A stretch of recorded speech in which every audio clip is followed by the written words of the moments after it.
So now I want to talk to Mike, the experienced kind of cyber expert. We'll set aside the CEO of the company. I just want to get your personal opinion on kind of future and where some of this is headed.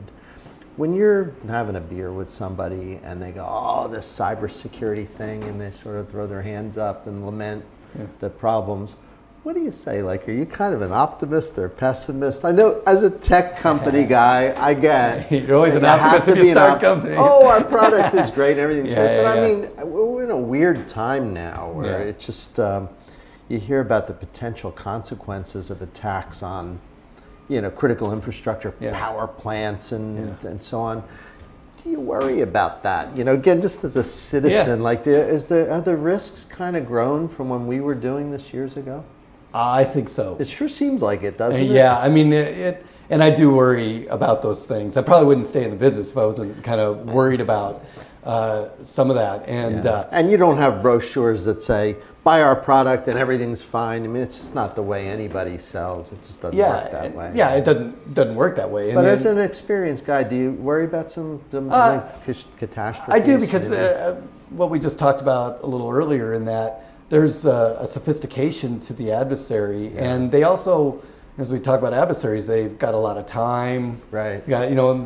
And they only have to be right once, kind of in their thing, and so they're, and for them to kind of target, and we're starting to see this, where the sophistication being, really well educated teams from government sponsored with a lot of money to be able to kind of do things. I do worry about that. And that's why when we actually, going back to respond a bit, we, the shortage of skilled, capable people to be able to do that. And we got to give other kinds of things for this fight, other weapons that can be in this. And I do think that there's the future of, and here's where my optimism is going to show. If you think back of two things I'll bring up. One is, when we're starting to the chess, master and Big Blue was going on. Could a machine actually outduel a chess master? And now we have Google with their Go kind of thing. And today, though, if you look at that, and so there's sometimes the person wins, sometimes the machine wins. But you know what? Every time, if it's a person and a machine, they always win. If they're just taking on another person or they're taking on another machine. And I think that's some of the thing that we could start to outfit people with. If we need to kind of think in combinations of this, not one or the other type of thing. And the other thing I'll say is, 5 years ago, I couldn't imagine a self-driving car either. And and really, I think those people have gotten it right in that it's about safety. It's not really about this cool feature. It's about trying to make the roads a little bit more safe. And everyone knows with texting and things, where a lot of distracted drivers out there. The self-driving cars could save 30,000 lives a year. Yeah. And so, back to your question. I mean, I worry about it, but I also am a bit of an optimist in that we can start to get ahead of this by applying things in the right way.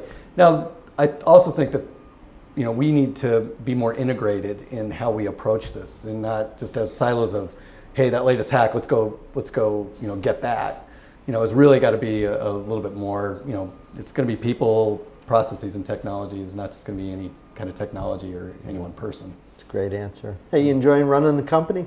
I am. It's I will have to say, after having been through this a couple of times, the most surprising thing to me is you actually seem very relaxed. I'm a little more calm. You seem relaxed. Relaxed is good. There's times where you certainly, it's got the stress associated with it, but at least I think these days I know a bit of where a lot of those tar pits are, and I have a lot of people I can come to for advice and saying, hey, what do you think about this? And again, that network and just knowing that you're going to get through this is helpful. Keeps you a little more calm. That's great. Well, keep doing the great work you're doing. Yeah, we need you too. Keeps us all safe. Yeah. Right? Yeah, and I hope you'll come back and share with us again and give us an update soon. Would love to. Thanks all right, for coming by. Thank you. Excellent. Bye. And we'll see you next time.